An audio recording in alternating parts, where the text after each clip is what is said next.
11:12 p.m. in Deerfield, Kansas. Look at this beaver tail.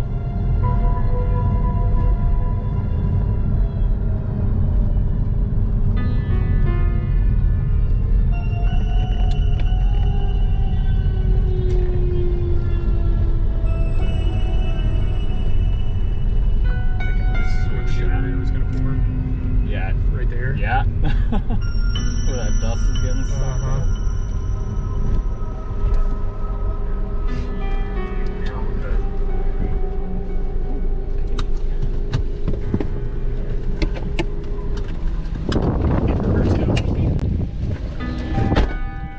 Just a little over a week ago, I spent the entire time filming the LP Supercell northwest of Lubbock, questioning whether I'd zoomed in enough. Tonight, around Garden City, Kansas, despite being in a pretty textbook position, I didn't have a lens wide enough to take it all in. This was, without a doubt, the biggest supercell I'd ever seen in nearly 2 decades of storm chasing.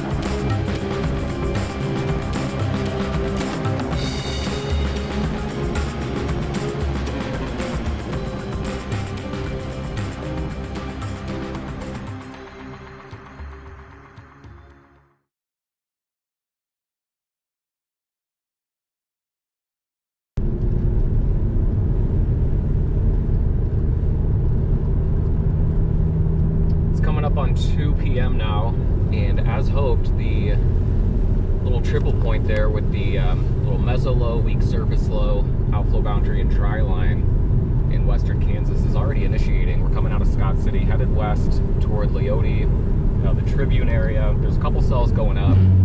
Looks like maybe it'll take a little bit to get organized and for it to become obvious what the exact play is, but we're about 30 miles to the east of it all now, so apparently we'll be observing some severe storms here within the next hour or so. After I let Andrew do my introduction for me, because there's no sense in both of us filling the car with hot air, we pulled onto a side road north of Leote, Kansas with 100 or 2 of our closest friends. We watched as the storm cycled, and cycled, and cycled again, each time a little more interesting than the last.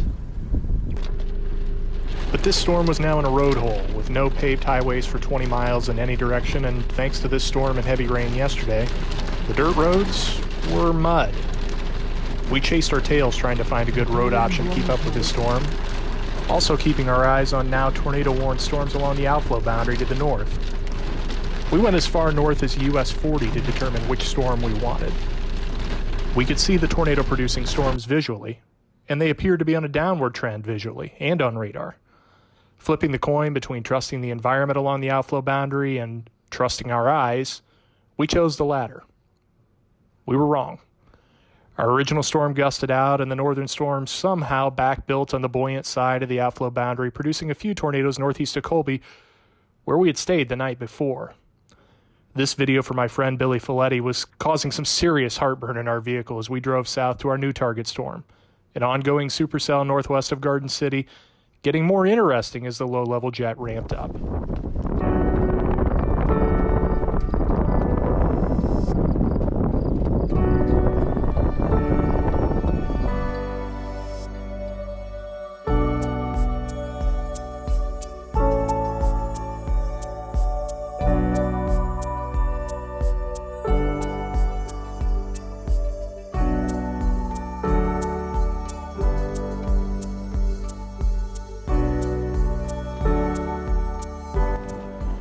A tornado warning was issued around this time based on a tornado report that I'm still very skeptical of. We kept our eye in the area of interest as long as we could, but the closest it got to producing around this time was this persistent area of dust associated with the inflow. And it makes me wonder if this might have been what was reported. That'll get reported.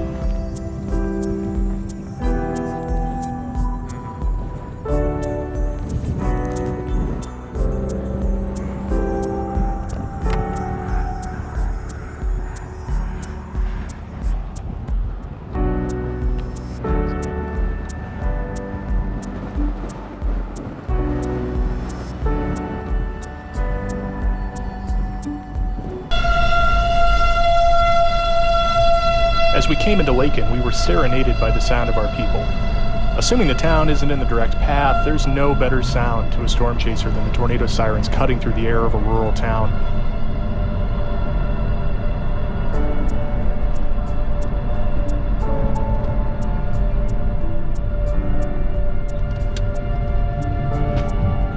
We wanted to get a little north of town just to stare into the notch to see if it wanted to try any funny business.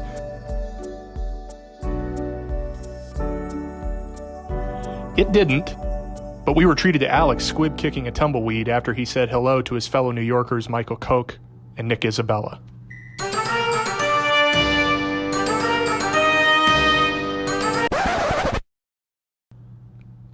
Now, to stay with the storm, we needed to get south and east. There were south options out of both Lakin and Deerfield, but since we needed gas and paved east options grew less plentiful to the south, getting a little farther out in front of the storm made sense.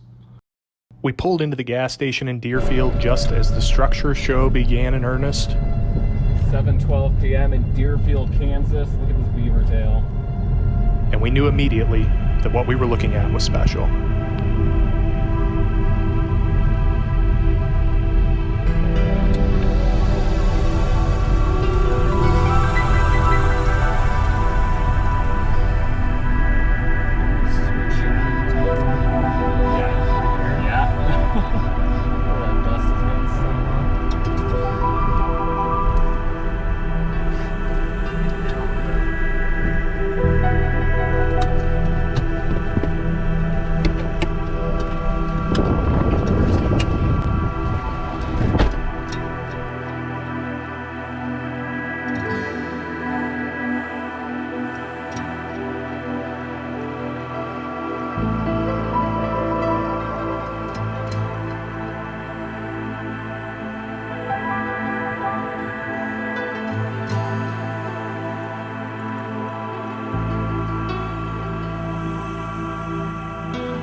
Now, to my belief, this was as close as the storm came to producing a tornado. Even though this is time-lapsed, the motion in real time made me believe that something was happening or about to happen just behind the right edge of that RFD core.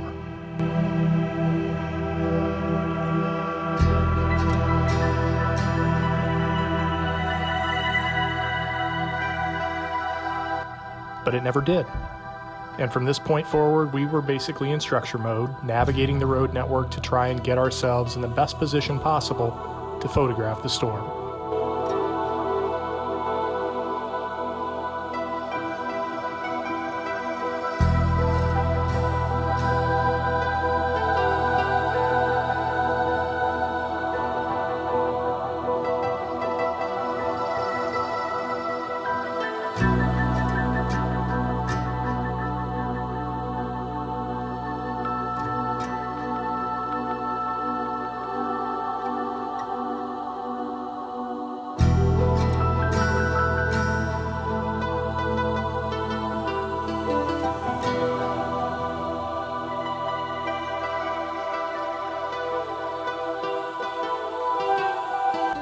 And like every other day in the biggest part of the season on the Great Plains, we weren't alone. It never fails to amaze me how you might not see a friend for years, and then you randomly run into them 1,000 miles from home when you're in the middle of nowhere. It's one of the most underrated parts of storm chasing to me.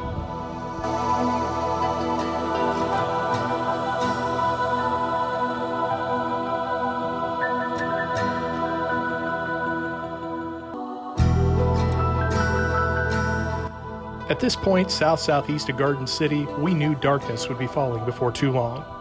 The storm continued to maintain the most prominent beaver tail feature I can remember, though, and as the contrast improved with the storm backlit and side-lit from the setting sun, those striations became even more prominent.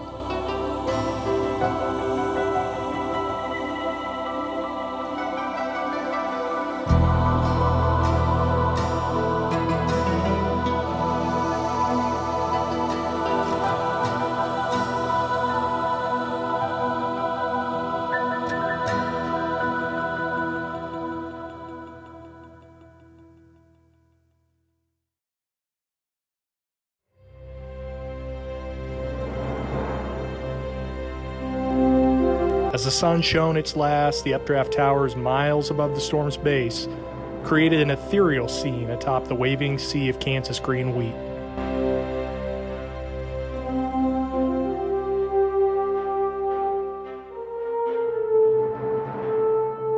It's a scene that no camera, regardless of focal length or sensor, could do justice.